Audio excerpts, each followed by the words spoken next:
Dann ist der Geist ganz durchsichtig geworden und wie ein Nebel zwischen den Bäumen verschwunden.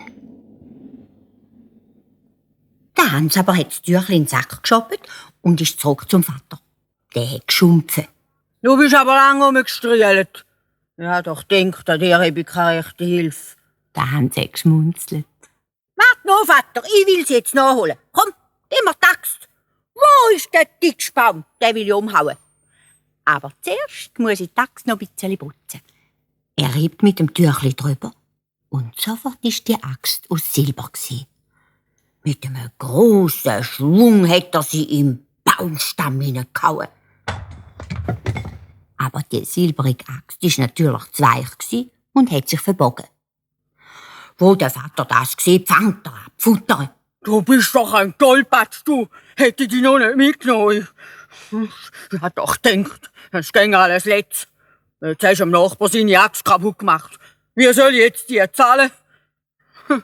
Du hast es aber wirklich nur im Kopf und nichts in den Händen.